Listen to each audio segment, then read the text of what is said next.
ஆண்டவர் இயேசு கிறிஸ்துவில் அன்பார்ந்த அருள் பணியாளர்களே, அருள் சகோதரிகளே, மிகவும் பிரியமான சன்னியாசி கொண்டு பங்கு மக்களே, அன்பார்ந்த குழந்தைகளே, உண்மையாகவே உங்களை சந்திப்பதில் மிக மிக மகிழ்ச்சி. இன்றைக்கு தொழிலாளரான உழைப்பாளரான புனித சூசையப்பரின் திருவிழா. புதிய தமிழில் புனித யோசேப்பின் திருவிழா அப்படின்னு சொல்கிறோம். இன்னும் சிலர் புனித வளனாரின் திருவிழா என்று சொல்லுகிறோம். உங்கள் எல்லாருக்கும் மீண்டுமாக ஒரு முறை இந்த பெருவிழா நல்வாழ்த்துக்களை தெரிவித்துக் கொள்கிறேன். Happy feast. இந்த திருவிழா 1955ஆம் ஆண்டு ஏற்படுத்தப்பட்டது. திருத்தந்தை 12ஆம் பயஸ் அவர்களால் 1955ஆம் ஆண்டு. அப்படின்னா இன்றோடு 70 ஆண்டுகளாக இந்த திருவிழா கொண்டாடப்படுகிறது. நம்முடைய பங்கு அண்மையில்தான் ஏற்படுத்தப்பட்டது. இருந்தாலும் இந்த திருவிழா 70 ஆண்டுகளை இன்றைக்கு நிறைவு செய்கிறது. 1800ஆம் ஆண்டுக்கு பிறகு உலகத்தில் தொழிற்புரட்சி என்று உண்டானது. நிறைய தொழிற்சாலைகள் எங்கே பார்த்தாலும். ஆனால் வேலை செய்கிறவங்க கஷ்டப்பட்டு வேலை செய்தார்கள். எத்தனை மணி நேரம் என்றால் சில இடங்களில் 24 மணி நேரம் ஒரு நாள் என்றால் 20 மணி நேரம் வேலை செய்தார்களாம். பாருங்கள் எவ்வளவு கஷ்டமாக இருக்கும். பிறகுதான் போராட்டங்கள் நிகழ்ந்தன. அமெரிக்காவில் ஒரு போராட்டம், ஆஸ்திரேலியாவில் போராட்டம், இப்படியெல்லாம் போராட்டங்கள் நிகழ்ந்து தொழிலாளர்களும் மனிதர்கள், அவர்கள் இயந்திரங்கள் அல்ல, மெஷின் கிடையாது, அவர்களை மதிக்க வேண்டாம், போதுமான ஊதியம் கொடுப்பது ஒரு பக்கம், இன்னொரு பக்கம் அவர்களுக்கு ஓய்வு வேண்டும். இந்த முதல் வாசகத்தில் நாம் வாசிக்க கேட்டோம். கடவுள் 6 நாட்கள் உலகத்தை படைத்துவிட்டு மனிதனையும் படைத்துவிட்டு 7ஆம் நாள் ஓய்வெடுத்தார் என்று ஓய்வு கொடுக்க வேண்டும். உழைப்பின் மாண்பு ஒரு பக்கம், உழைப்பாளர்களின் மாண்பு இன்னொரு பக்கம். இதை ஒருபோதும் மறந்துவிடக்கூடாது. ஒரு பக்கம் கல் உடைப்பவர்கள், இன்னொரு பக்கம் கணினியை தட்டுபவர்கள், எல்லாரும் உழைப்பாளர்கள் தான்.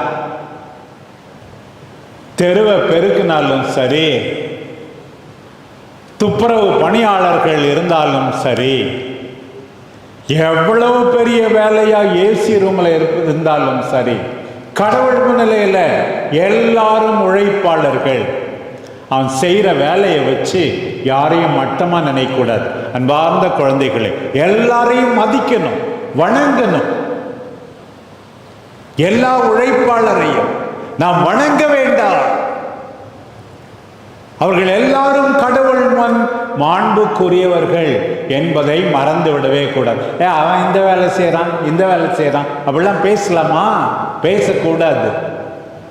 அதான் சொல்லுவாங்க, இந்த விவசாயிகள் சேற்றில் கை வைக்கவில்லை என்றால் நம்ம சோற்றில் கை வைக்க முடியுமா? முடியாது. பாருங்கள், கொத்தனாரு, கட்டட வேலை செய்கிறவங்க எப்படி வெயிலில் கஷ்டப்படுறாங்க எல்லாம் தெரியும், சித்தாளுங்கெல்லாம். அப்படி அவங்க வேலை செய்யலைன்னா நமக்கு அழகான வீடு கிடைக்குமா?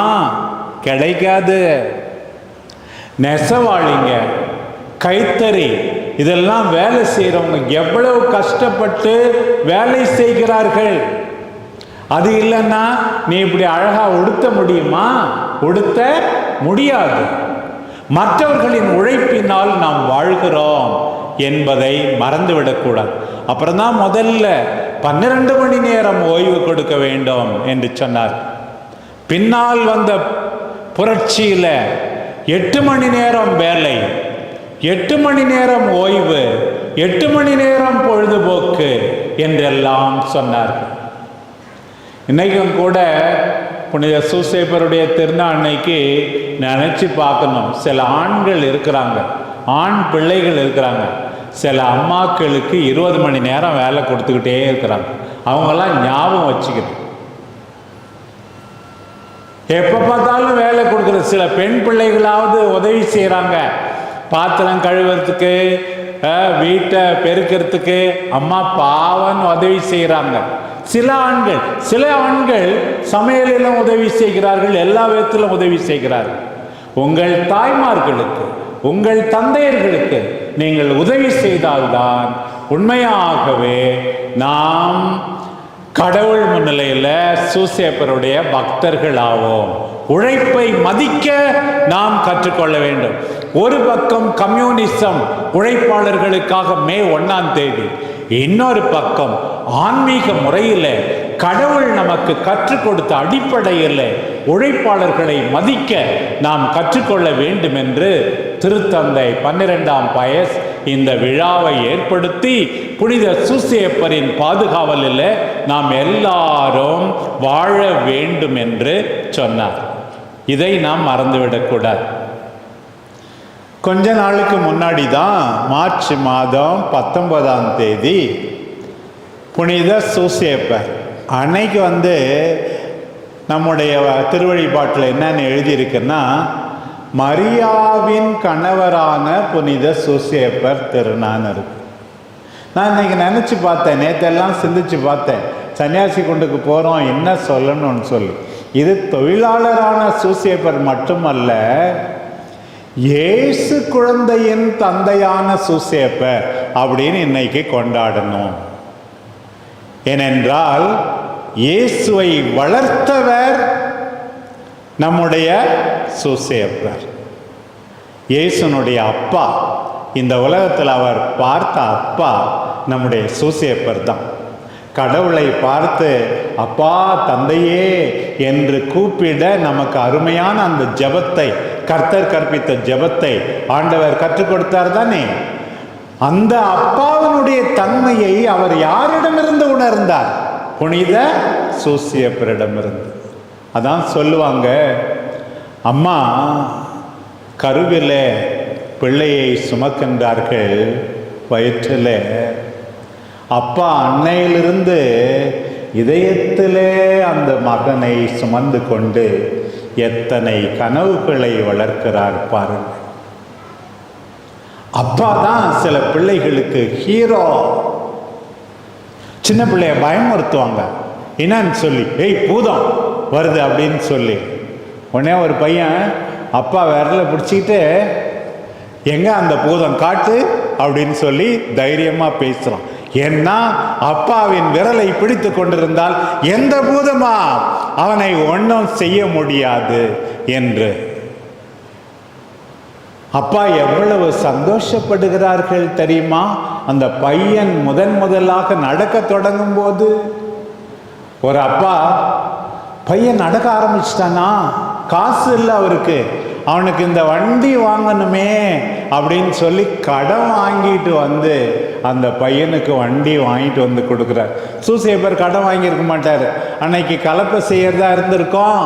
உடனே அவர் என்ன செஞ்சிருப்பாரு, ஏய் கலப்பெல்லாம் இருக்கட்டும், இன்னைக்கு என் மகன் இயேசுக்கு வண்டி செய்ய போற, அவன் நடக்க ஆரம்பிச்சிருக்கிறான் என்று அவரே செஞ்சிருப்பார் பாருங்கள்.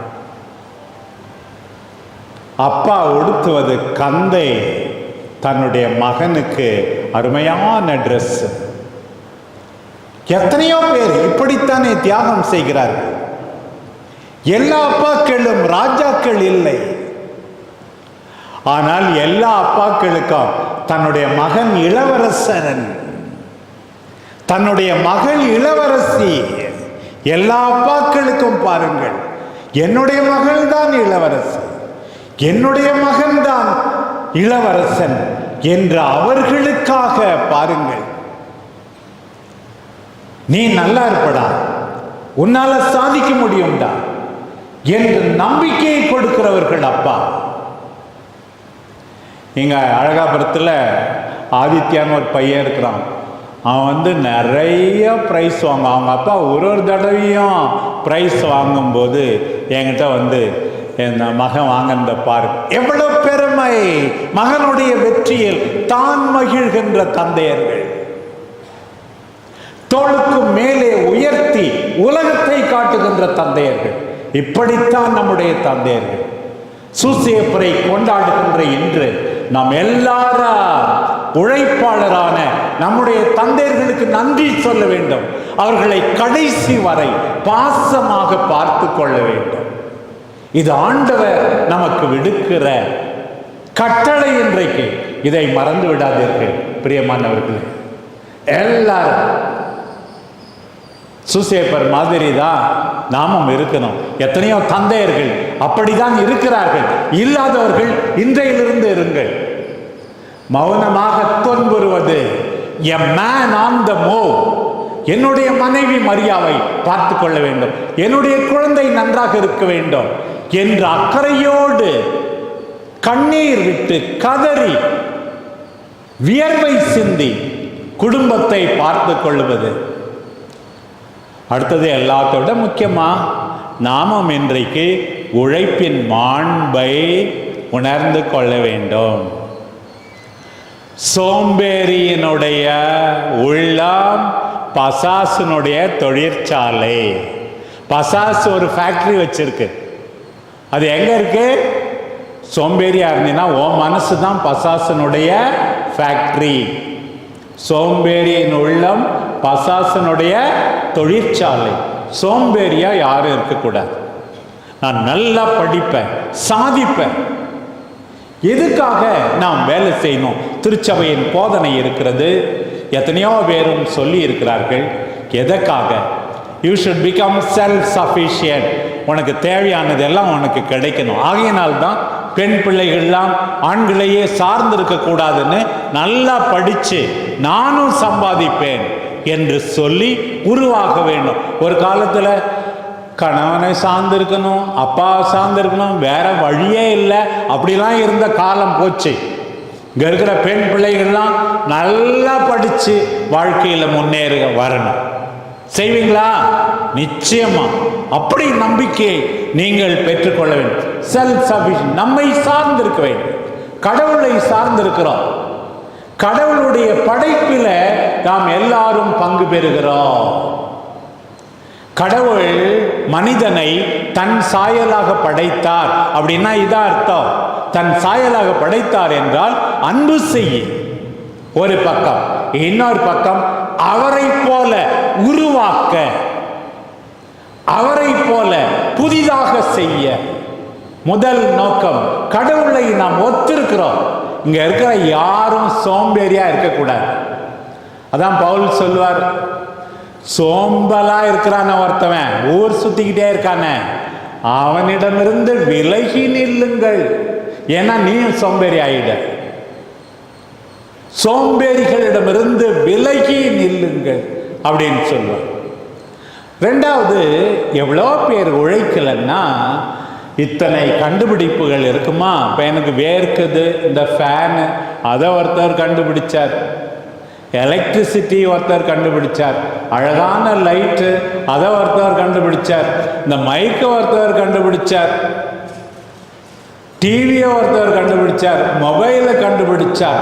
புதிய கண்டுபிடிப்புகளுக்காக நாம் உழைக்க வேண்டும். நீ என்னத்தை கண்டுபிடிக்கிற? நல்லா சமைக்கிறதையாவது கண்டுபிடி, ஏதாவது புதுசா செய். ஆண்டவர் அதற்காகத்தான் உனக்கு திறமையை கொடுத்திருக்கிறார் பாருங்க. மூன்றாவது, நாம் எல்லாரும் நம்முடைய சமுதாயத்தை கட்டி எழுப்புவதற்காக, முக்கியமாக தேவையில் இருக்கிற மனிதர்களுக்கு உதவி செய்வதற்காக நாம் எல்லாரும் உழைக்க வேண்டும். பாருங்க, இன்னைக்கு கேட்டோம் நற்செய்தியில், இயேசு நாசரேத்துக்கு வரும்போது அவருடைய ஞானத்தை பார்த்துட்டு வியந்தவர்கள் இவன் வந்து இப்படி பேசுறானே. கட்டாயம் சூசேப்பர் தானே எல்லாம் சொல்லி கொடுத்திருப்பார். அறிவு ஞானம் மாதாவிடமிருந்தும் சூசேப்பரிடமிருந்தும் வந்தது. ஆனால் அதே நேரத்தில் அவர்கள் சொல்வது, இவன் தச்சன் மகன் தானே.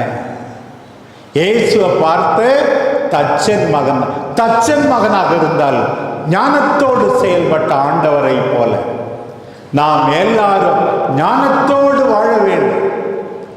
உழைப்பை குறித்து வெட்கப்படக்கூடாது. பாருங்க, இன்றைக்கு 2வது வாசகத்தில் பவுல் சொன்னார், கொலோசியருக்கு எழுதிய திருமுகத்திலிருந்து, எதை செய்தாலும் மனிதருக்காக செய்யாமல் ஆண்டவருக்காக செய்யணும். அந்த ஒரு வார்த்தையே போதும்.